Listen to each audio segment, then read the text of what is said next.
Well, welcome everybody. I'm Chip Rogers, President and CEO of the American Hotel and Lodging Association. We thank you so much for being part of our event today. And even I have to click the thing that says it's okay to record.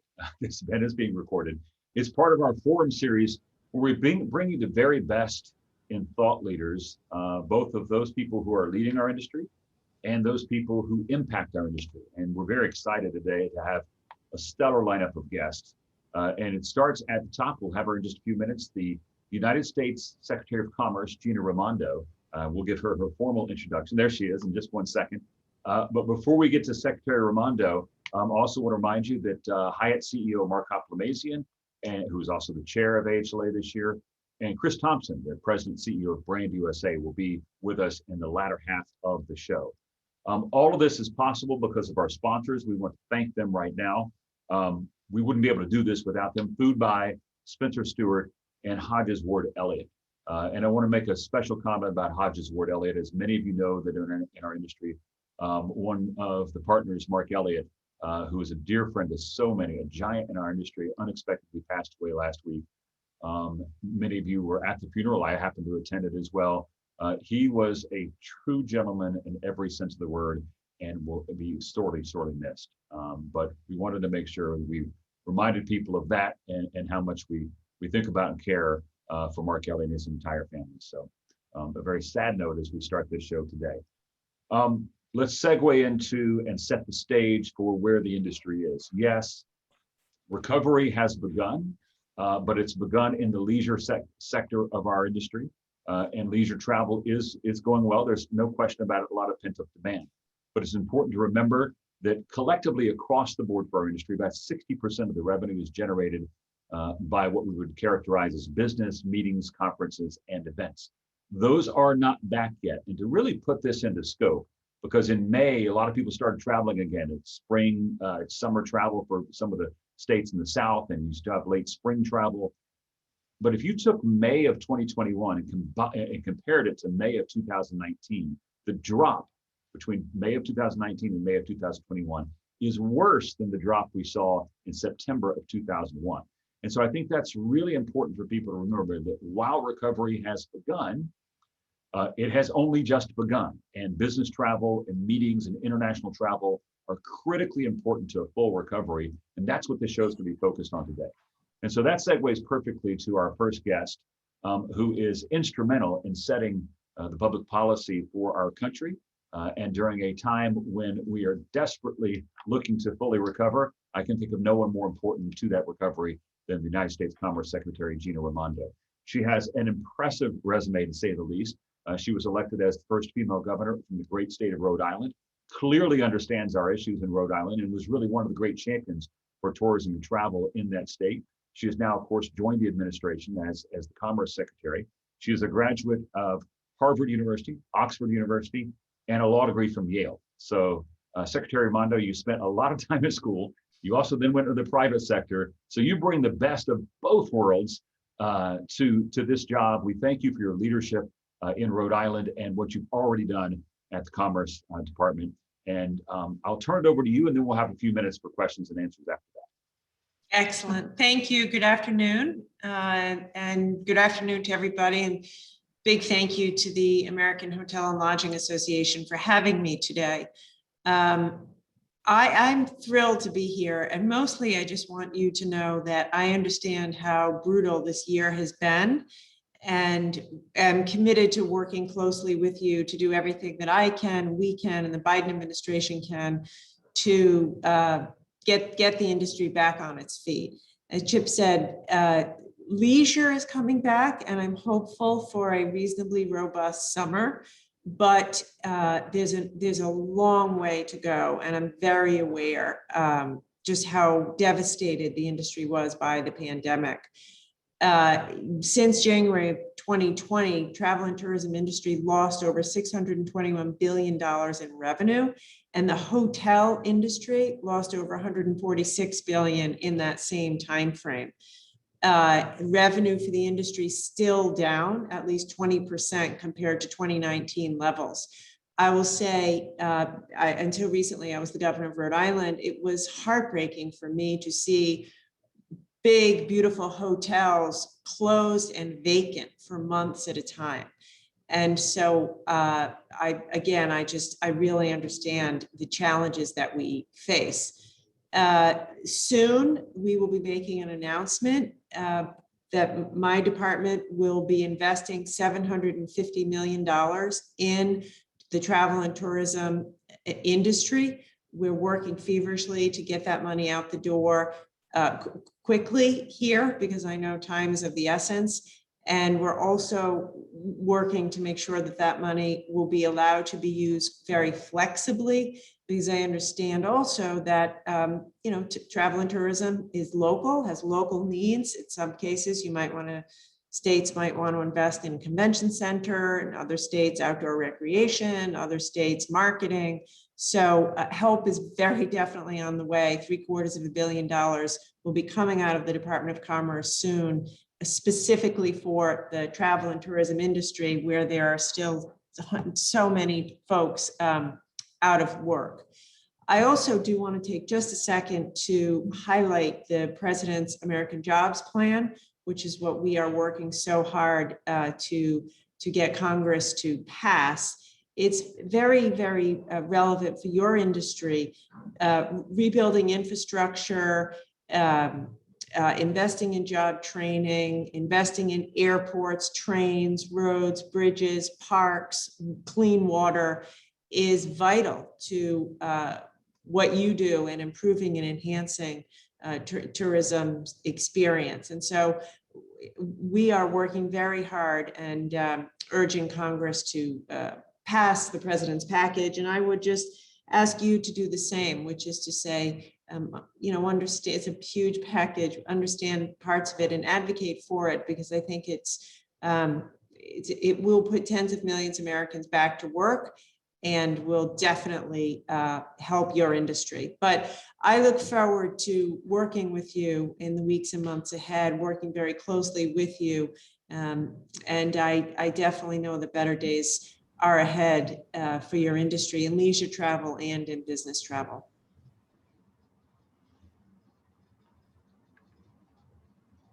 All right, Secretary Raimondo, thank you for that. So before I get to the tough questions, hopefully this is an easy one. So next week, I'm actually traveling to Boston. Huge Red Sox fan. I'll be making my way to Fenway Park, as I always do. During that trip, I'm going to Rhode Island to speak to the Rhode Island Hospitality Association. So for me, that's one of the trips I'm taking this summer. That's one of the best ones I'm going to have. For you, where are you traveling this summer? I know you got an unbelievably tough job. Are you going to be able to take off a few days and get some travel in? I am, although I'm going to go home because we miss home, and I'm biased, but nothing's better than summer in Rhode Island. So we are excited to spend some time on the beach and have some lobster rolls and fried clams and everything that makes Rhode Island wonderful. But I hope you go and enjoy your time next week. I always used to joke that the best restaurants in Boston were actually in Providence. So I hope you have a good time. Well, the best lobster rolls are, I know that for a fact. Definitely. So look, you took over at a time that I can't imagine that any Commerce Secretary has ever had to face the situation that you faced when you came into office. And now as the country emerges out of it, and even in our own industry, it's been somewhat of an uneven recovery. Tourist destinations doing well, urban city centers not doing as well. How do you prioritize the multitude of challenges that you're facing in your role in reigniting this national economy? Yeah, so you're right. It's an incredibly important moment, and we're facing challenges that we've really never faced before. Challenges brought about by a pandemic and climate change, breakneck rate of technological innovation in our economy, which is displacing a lot of workers. So I'm proud to work for President Biden, who gets it, he gets this, and understands that we have to face these challenges head on and work with you all and with small business and the private sector to meet these challenges. I think, we are looking to make a once in a generation capital investment in America and in America's infrastructure. You can't have a thriving competitive economy with crumbling roads and bridges, with a third of people who live in rural lands not having broadband. So the first step is just investing in America so we can have a strong foundation. And then I want to work closest with the industries that have been hardest hit, including your industry, because as you say, the pandemic didn't hit all parts of the economy or all populations equally. Women have been hit a lot harder. People of color have been hit hard. Your industry has been hit harder. So we talk about equity, and equity means really leaning into the areas that have been hardest hit. Yeah, that's important. I think when all this started, I can remember last March and April, as Congress was looking at how you create programs to help everybody. It quickly, over time, the next few months after that, it quickly became apparent who was hit worst, who was hit first, and we're in that category, and we certainly feel it, and we see some glimmer of hope, but it's not quite there. But speaking of hope, your department recently had $3 billion in the Economic Development Administration that is part of the Commerce Department to promote tourism and hospitality. When you get a grant like that amount of money, how do you prioritize what happens first? Yeah. So it's a huge amount of money, and we're excited to do it. It will be a competitive process. So states and cities all over the country will be able to compete. And we're still working through the details of exactly how the funding will be distributed. But as I said earlier, our intention would be to take into account which communities have been hardest hit, which populations have been hardest hit, which industries like yours have been hardest hit, and balance that along with the quality of the submissions, and just really look to make sure that this money provides investments that set the table for long-term economic growth and job creation. So as we look at kind of where we are today, and I think I get this question a lot, what keeps us awake at night as we think about the future? It's not the next 3 months. I mean, we're seeing obviously nice levels of leisure travel, people taking those vacations they couldn't take last year, and that's wonderful. I mean, getting families back together and enjoying that time is critically important. What we're really concerned with is what happens with business travel post Labor Day. From your perspective and your role leading the Commerce Department, where do you see business travel, and what can be done to kind of get that back on track? Because the quicker that happens, the faster our industry can recover. Yes. So I hear you. And I want you to know that I'm doing everything I can as an advocate to help reopen key travel corridors to business, internationally, like the US-UK corridor. And also just encouraging people to think about traveling again. I have traveled. I was in Brussels last week for business. I intend to continue to travel throughout the country in my role as Commerce Secretary. There are safe ways to travel, particularly for those who are fully vaccinated. The CDC has said so, and with the CDC clearing the way, I'm going to do everything I can to revitalize domestic and international business travel through the multiple agencies that report up to me. The President Biden's team has done an extraordinary job increasing vaccination rates to 70%. And we need to continue to do that. We need to get everybody vaccinated. But it's, as vaccination rates increase, more businesses will feel comfortable with travel.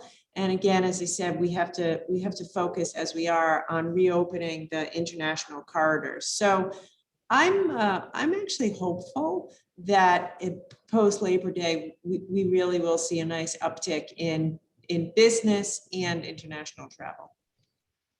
Well, that's a perfect segue for my last question, and it is on that international travel. I mean, the announcement that came out with President and Prime Minister Boris Johnson, that was helpful. And we can look at the UK and see what they've done on vaccines, and it follows closely to what the US has done.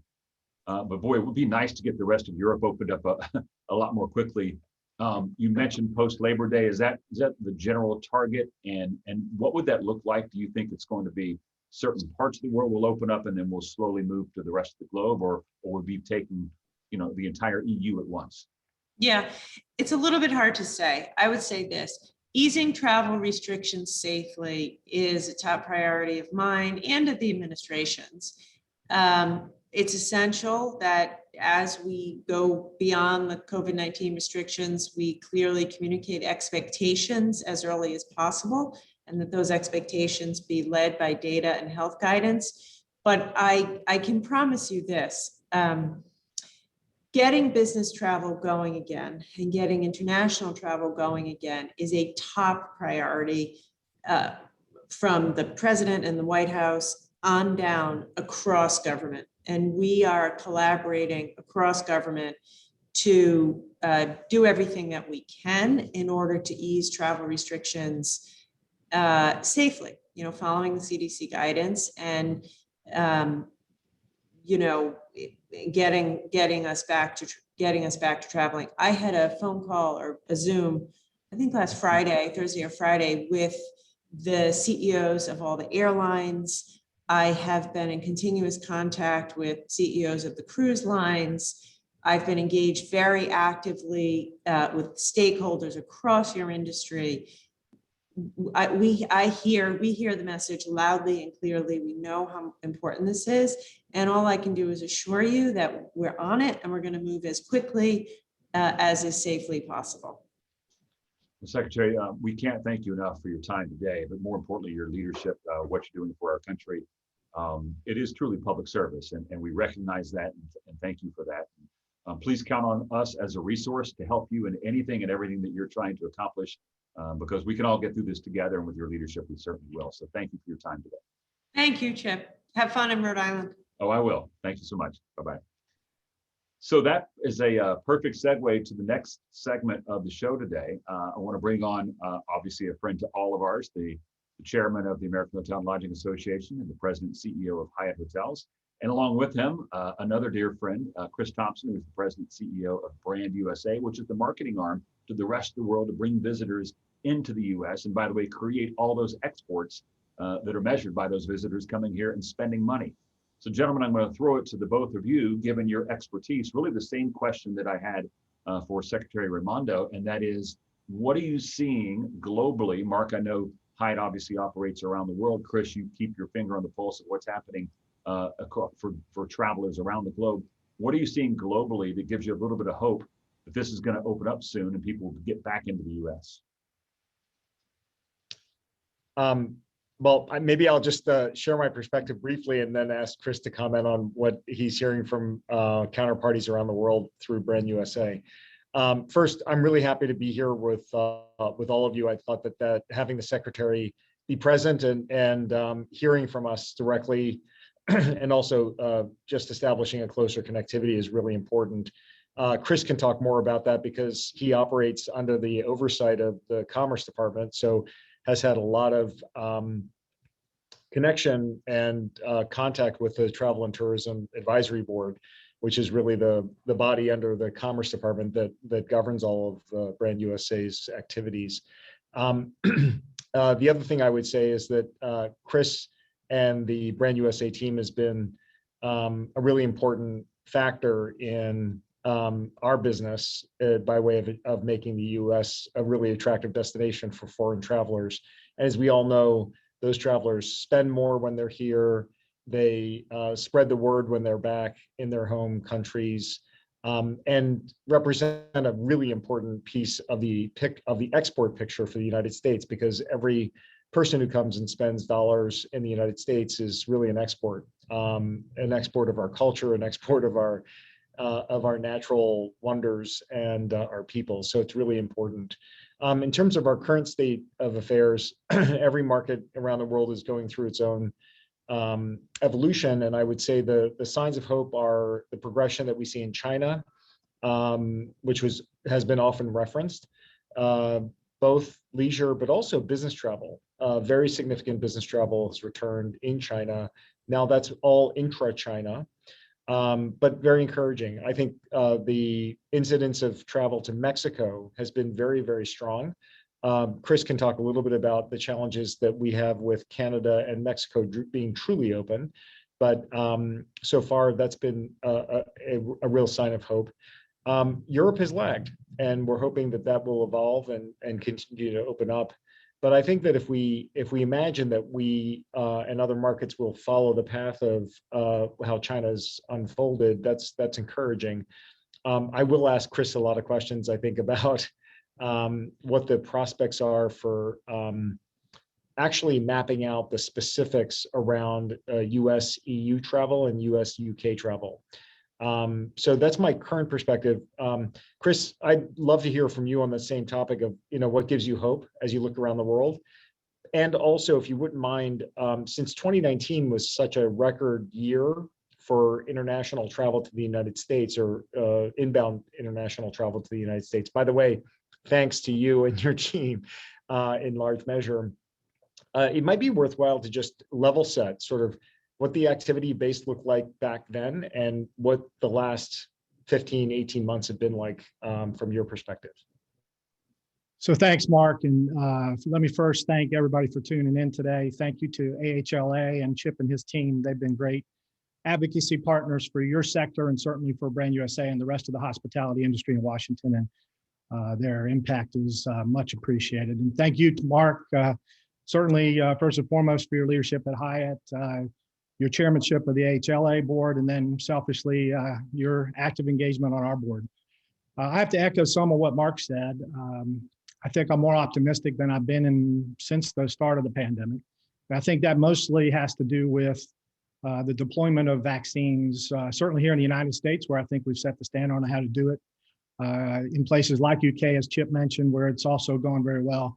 And then around the rest of the world as we try to first and foremost, still get on top of the pandemic. That is still the first priority. That without that, nothing else happens. And then I'm also encouraged by some of the conversations that are being had. Much of what's preventing international travel is outside of our control, any one of our controls. I appreciate the secretary being on the line. She, from the day she started, has been a tremendous advocate. As Mark mentioned, the Department of Commerce, we have a public-private partnership with the federal government, and the Department of Commerce is the lead facilitating agency and has the Travel and Tourism Advisory Council, which is private sector members that advise the secretary on all things travel related. And she also navigates travel and tourism policy across all of the United States government. So in her, we have a great friend. She's shown great spirit and willingness to help and leadership, and that's going to be critical because, as I said before, a lot of what's preventing international travel to our country is due to things that are outside of our control. So I'm optimistic because the conversations are happening. I think the courage that geopolitical leaders and decisions that are being made are going to follow, hopefully, as we said, the science and their ability to open markets. So I would say, and Mark, thank you for your giving us the credit for helping promote international travel. Since 2010, we've been actively engaged. 2019, just to level set as the last point before I let us have a conversation, we had nearly 80 million visitors that spent almost $234 billion. We're second in the world in number of visitors, but we're the clear number one with 15% of international travel market share traveling to our country and being spent. As Mark said, travel is an export. Most people don't think of it that way. The product is the experiences and the memories people take home, and then the export is the money they leave behind. Of everything the largest economy in the world exports, travel and tourism makes up 9% of all exports as a service export. So it's critically important to our nation's economy. And as with a lot of what Chip was referencing, other than leisure, it's going to be one of the last things that comes back because of all the things we've talked about. So we're encouraged, we're hopeful, and we're ready for the opportunity to be able to welcome our visitors back to within our borders. Thanks, Chris. Because you and I have talked about this, but also you've got lots of contacts in our industry, in the hotel industry in particular. So, when the world shut down last March, we all had to cope with basically an evaporation of 100% of our revenue base. And that caused us to have to take really dire actions and very extreme actions to just manage through that. So for those who are joining us on this call who don't understand how Brand USA is funded, you might want to just spend a minute on what ESTA fees are, how they actually factor into the revenue for Brand USA to actually fuel the activities that you've got underway. But also, if you could spend a few minutes talking about the dramatic impact that the collapse of ESTA fees has had on your budget, and maybe a little bit about how you've managed the organization through that time. So yeah, as you said, a lot of our partners, not the least of which is our lodging partners, and therefore our destination partners, since a lot of their funding comes from transient lodging tax, were brought to their knees. We were fortunate because in 2019 we got reauthorized for the second time, but just prior to that, we had been building our reserves with the very real possibility due to a lot of politics that we may not get reauthorized. But we got reauthorized, we're celebrating, and then the pandemic hit. Our funding comes from ESTA fees. Those are fees paid by visitors from the 39 visa waiver countries. In order to travel that way, they need to register electronically, pay a fee, and a portion of that goes into the Travel Promotion Fund, a fund that is within the Treasury that we have access to. I always have to say we don't get appropriated a cent, and I think this is probably the beauty of our public-private partnership. We have to bring a dollar to get a dollar, and that's always come in the form of cash contributions to cooperative marketing and in-kind contributions to help us tell our story. And over the 10 years, we developed a great funding. We had a great funding model, and it was clicking along and doing really well. And since our funding is tied to ESTA fees, our impact was a little bit delayed, meaning that we just learned, because we never had to worry about it, we only have access to the fees that are collected in any given year for the next year. So in 2020, we normally have access to $100 million, but again, we have to bring a dollar to get a dollar. Half is cash, half is in kind. So our budget's normally $150 million.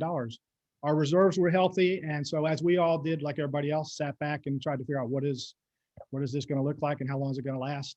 We went into a state of readiness, realizing that international travel was being shut down. We scaled back our activities by 90%. We reduced our workforce, our colleagues by 50%.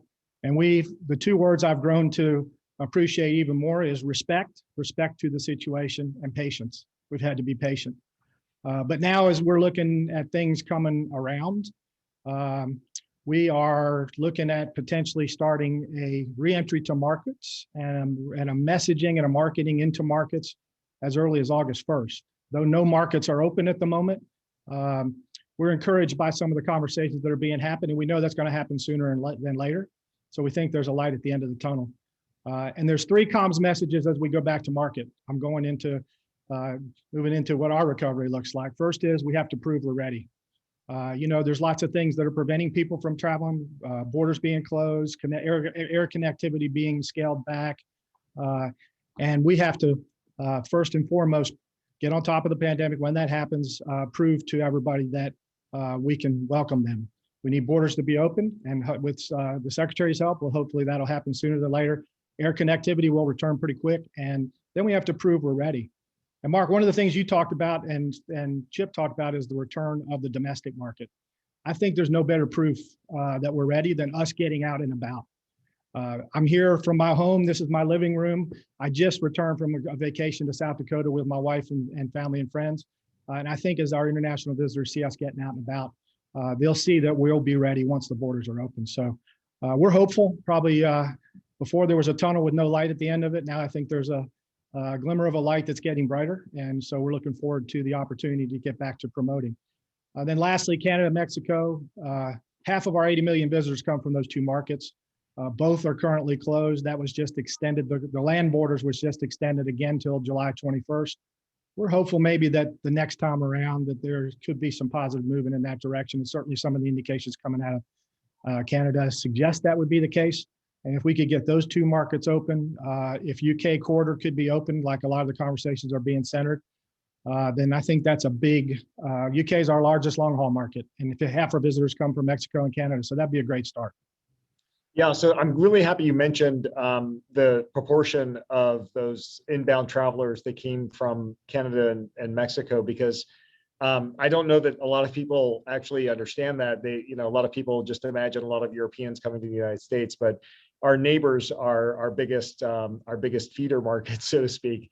So we're really hoping that we can help to actually demonstrate that it's a safe bet for Canada and Mexico, although the border with Mexico is functional at this point, both Americans going there and coming back and so forth. But Canada has been much more restrictive so far. And I'm hoping, though, that they will see how we've progressed in the United States. And to your point, that they can witness how we're getting around our own country so that they can actually feel comfortable reopening. As we turn to Europe, it's really complicated. I mean, the United States, as I understand it, the EU put the US on the safe to travel list, but then each EU member has to architect the rules and procedures that they're going to use to accept American travelers.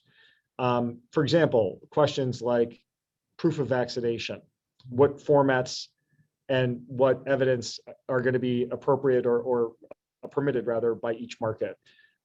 Testing requirements. Do you have to get tested on the way in? Is there a PCR test requirement on the way out? What are the quarantine potential issues for residents traveling to the US and then returning? I mean, there are a lot of these structural things that will need to be put into place. So as you think about the timing and the sequencing of all of this, what is your best guess right now about when we're going to start to see these borders open functionally? I know that some of them have already been approved as a safe travel corridor, but it's not made functional yet, so it's not really practically open.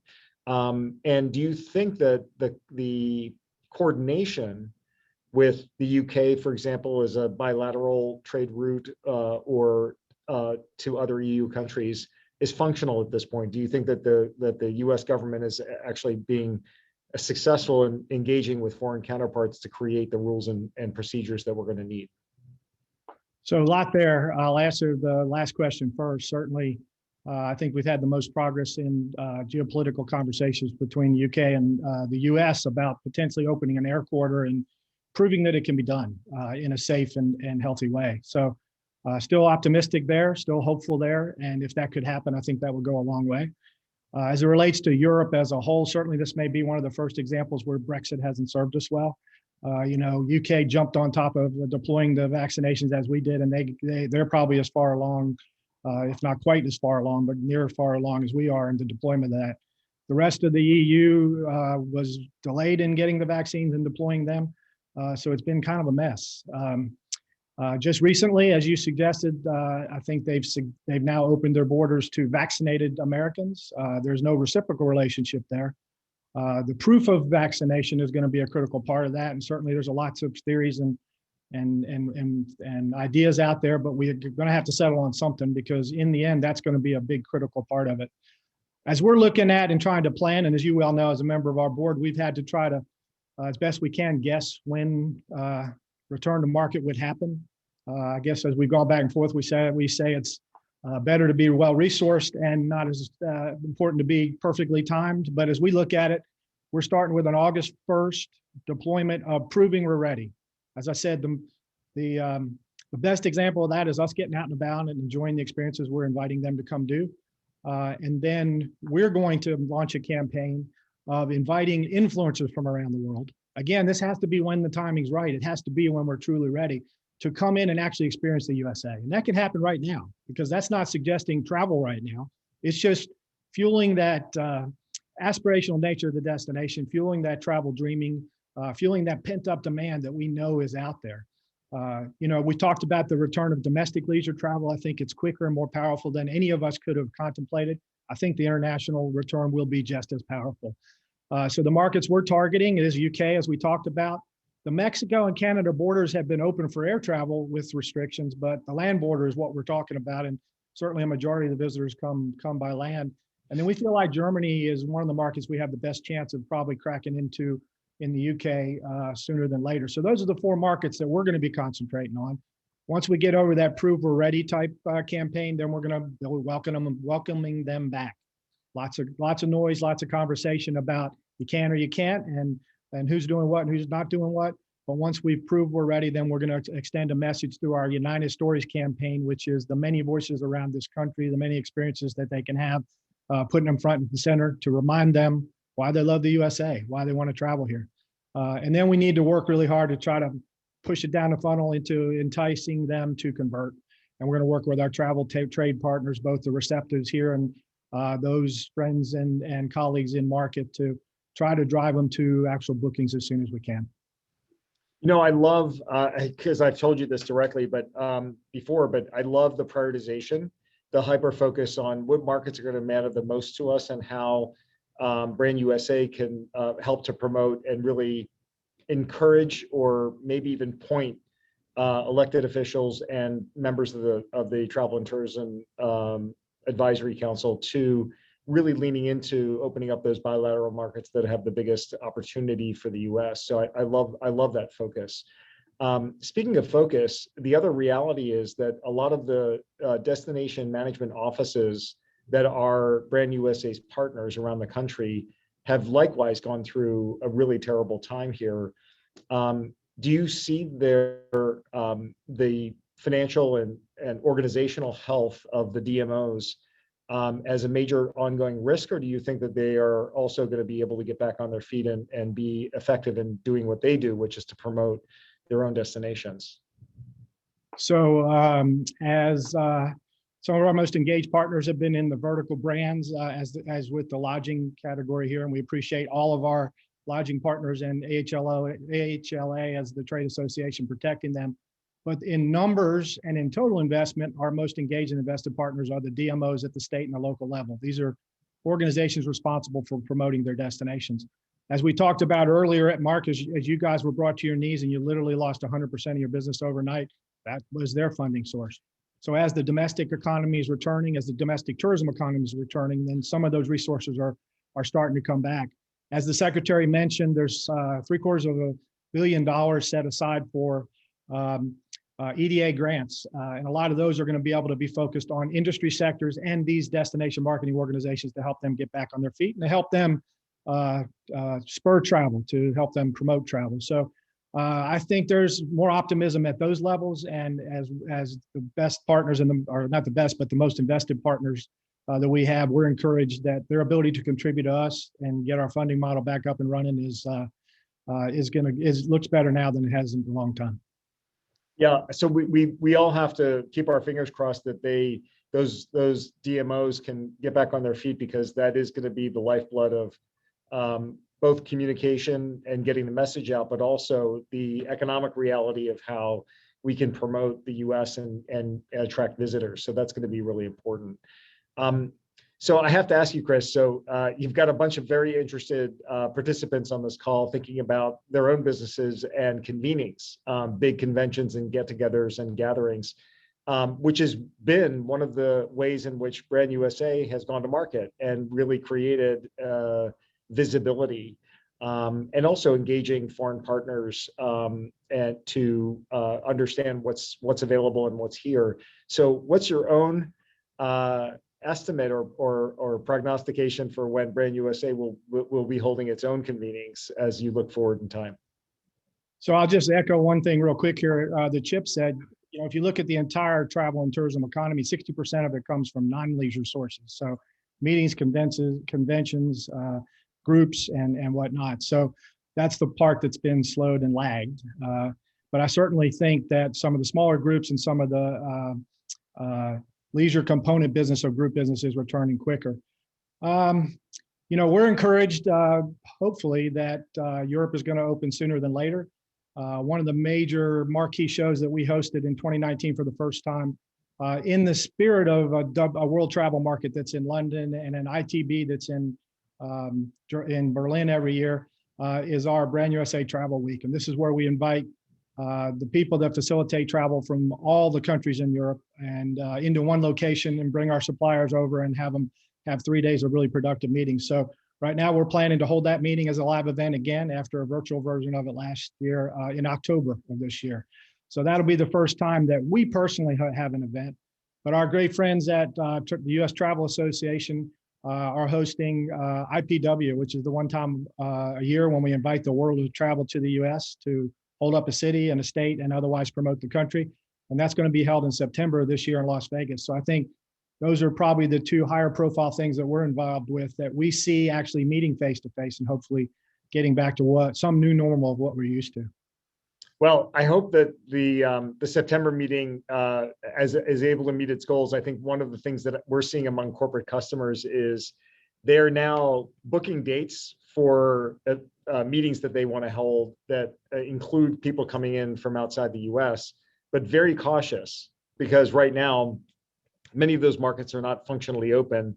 A lot of that focuses on both China, but also Europe. So I hope that the U.S. Travel Association's efforts in September will not be thwarted.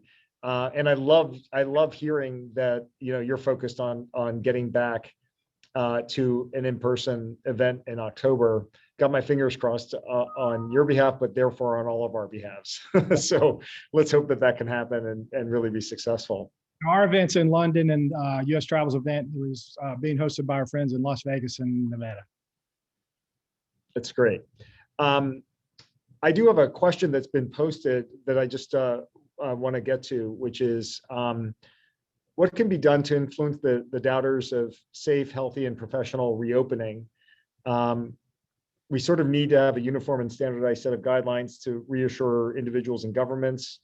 Over 30% of our 330 million person population refuses the vaccine, and the Delta variant is doubling in the US every 2 weeks. So how big of an issue do you think the safety and healthy environment issue remains for people in their mindset as they consider potentially coming to the US as the markets open up?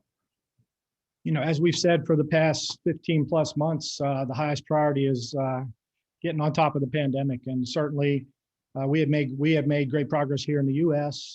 The Delta variant certainly has caused some concern around the world and here in the US. And hopefully that won't have us take many steps forward and many more steps backward. So assuming that we can get on top of that, assuming that we can continue to get people vaccinated, then I think there's optimism. There's pent up demand. I've said this has never been a demand issue. It's just been a generational world pandemic, bringing our industry to its knees and otherwise shutting our country and our cities and our states down to get on top of it. So we're hopeful and optimistic that we'll continue to move in the right direction. I think as far as the group business, the meetings business, there's some great examples. One comes to mind is in New Orleans, where they've taken their public officials, the city officials, into meeting spaces and shown how meetings can be conducted in a safe and healthy way. I think that's really helpful. Obviously, a lot of these decisions, other than the health issues, are being made by the public sector at the local, state, and national level. So I think any way that we can provide to give them courage to make the decision sooner than later is going to be our quickest path back to getting our markets open and getting our visitors and our meetings back up and running. So those are a lot of conversations, decisions that have to be made. Where we can inform them, we will. But otherwise, they're with individuals and organizations outside of our control. So Chris, there's one other question that's posted here that I would put in the category of provocative. So let me read the question, offer a thought, and then ask you to provide your thoughts. The question goes something like, Brand USA is a marketing organization, but marketing did not get us out of the COVID crisis and is not a tool for economic recovery. Debatable. What are the thoughts about the role of Brand USA for tourism, for the tourism industry in the U.S.? The refrain is that Brand USA is a marketing organization, but should we consider a change in the purpose, business and funding model for Brand USA to be more proactively engaged and also be internally focused? So if I could just make a quick comment and then ask you to respond. As a board member, I have been exposed to them. Many of the people who are sitting around the board table, in fact, all of them, are running businesses. Some of them are running DMOs, some of them are running other organizations, and some are running public companies. The thing that we're all driven by, of course, is using data to understand the impact of what we do and what the results look like and what those outcomes are. And the one thing that I would say that I've been really impressed with and have a much better handle on being sitting around the board table is the data analytics that are used and the rigorous measurements that are made with respect to what the return on these investments have been. So that's my own personal editorial comment about marketing and how you can think about how to measure its effectiveness. But there is a fundamental question in here, which is, we need help to really get certain markets back on their feet in the US. Right now, it's unreliable getting foreign travelers to come in. Why is Brand USA continuing to focus on non-US travelers? And is that really part of the mandate? And is there any room for any alternative activities? So I just think it's a worthwhile point of clarification that you might be able to help everyone understand. Oh, I'm happy to take that question. And when we were created in 2010, the founding fathers and the political participants at the time weighed the notion of us being a international and domestic tourism marketing agency. But given the charge of the Department of Commerce and given the nature of travel as an export, they felt like if we were marketing within the country, we were just moving money around within the country. That if we concentrated our efforts on the outside of the borders, that truly had an incremental economic impact to our economy. So by law, we're not allowed to promote domestically. But here's what I will tell you. First of all, to talk about that we've been marketing while the pandemic's been going on, that's actually not been true. We've done no proactive push marketing for these entire 15 months. A lot of what we've done as our nation's marketing organization, we call ourselves our nation's storytellers, and we do most all of our marketing on digital and social platforms.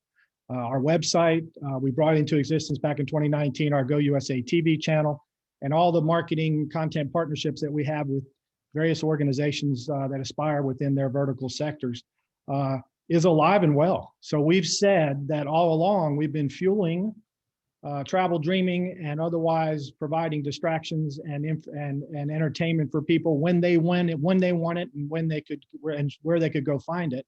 But otherwise, we've been being very patient and respectful of what we've been dealing with.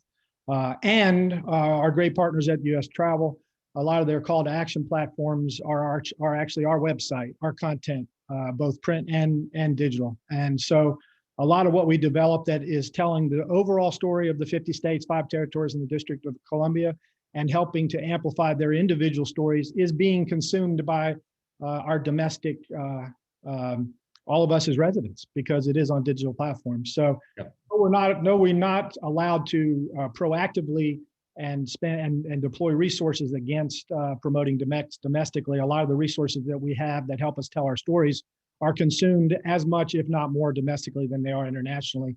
And therefore, I think have been providing a lot of inspiration for people that have been sitting back waiting to be able to get out and about. Look, I'm thrilled that you mentioned that, because that's one of the things that occurs to me too. And by the way, for any of you who are listening who have not seen the productions that Brand USA has stood up and disseminated over time, it's absolutely worth the click through to Brand USA to take a look. The production quality is magnificent, and it really tells a beautiful story about these different markets. But to Chris's point, they are consumed by a lot of Americans who have access to this through digital means, and no doubt sort of open up the imagination for people who want to get on the road and visit new locations within the United States.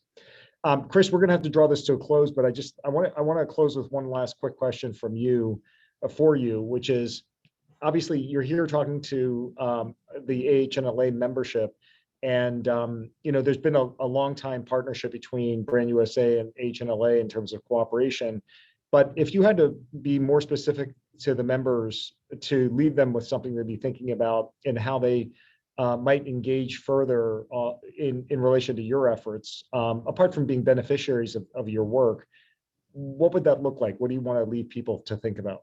Give me a quick second. I'm about to lose power on this. Let me plug it in and then I'll answer that question. Hold on. Okay. Don't want you to lose power. Chip, as soon as Chris is finished with this, I think I'll turn it back to you so you can bring us home. That is the worst feeling when you can see that battery going down. That's not a good thing, right? All right, here we go. All right. Well, Mark, thanks for the opportunity to answer that question. I will tell you that aside, like you said, some of our most engaged invested partners being the lodger sector as a whole and individual properties working with our DMOs at the city and the state level, AHLA to its core, and I wouldn't pretend to know its total value proposition, but certainly as I see it and understand it, is advocacy for the sector. And then because this sector is so important to us, advocacy on behalf of Brand USA. And as I've always said, Chip and I get paid to be voices in Washington, and certainly we do our best to represent our organizations, our institutions, and our sectors.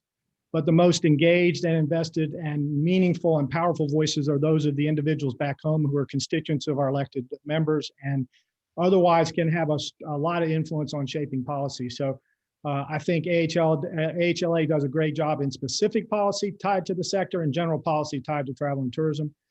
Just follow their lead, follow where they tell you to go, and then just use your voice. Your voices as individual voices, and the collective power of those voices is the most powerful thing that either of us and any of us really need and appreciate every day.